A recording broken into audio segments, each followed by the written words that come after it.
Durante os 12 meses que antecedem a Páscoa de Frei Damião, celebrações especiais estão sendo realizadas presencialmente e também pela internet, nos canais do convento de São Félix de Cantalice, local onde Frei Damião está enterrado, na zona sul do Recife.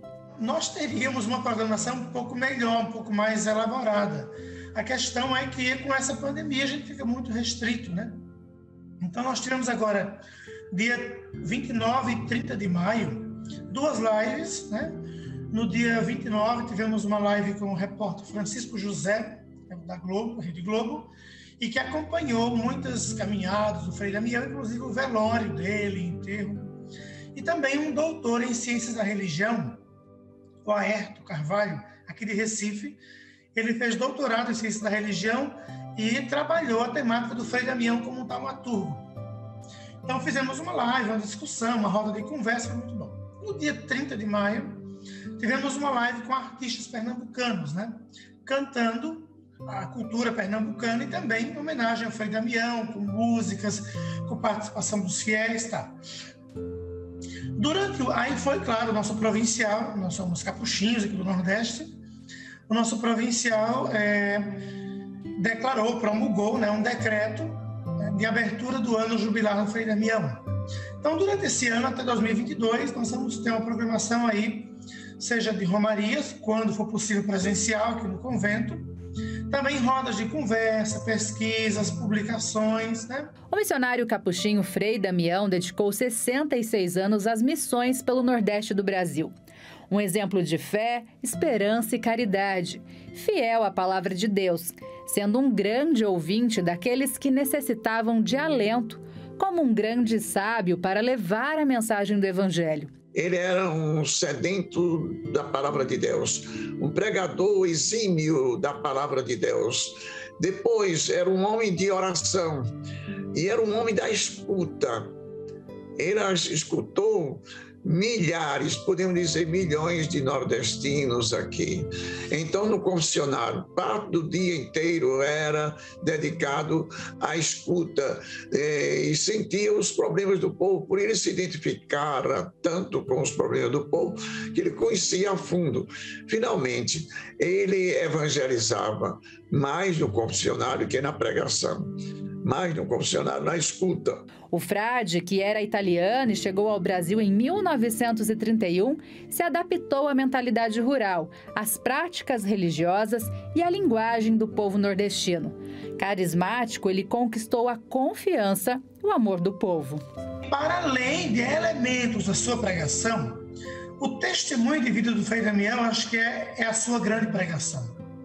Foram 66 anos dedicados à missão aqui no Nordeste do Brasil. Ele percorreu quase que todos os estados do Nordeste, né? E ficou muito conhecido. Então, assim, eu procuro ver a figura do Frei Damião, primeiro como um homem da escuta, dedicava muito tempo às confissões, à orientação espiritual, à escuta das pessoas.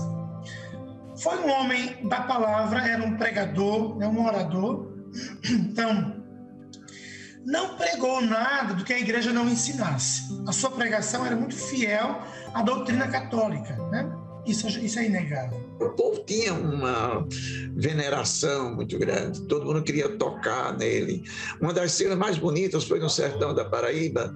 Eu estava em umas missões com ele, numa cidade chamada Riacho dos Cavalos, e ele sentia muito calor, como italiano, né? O sertão, muito calor, e então ele ficava confessando na calçada da igreja.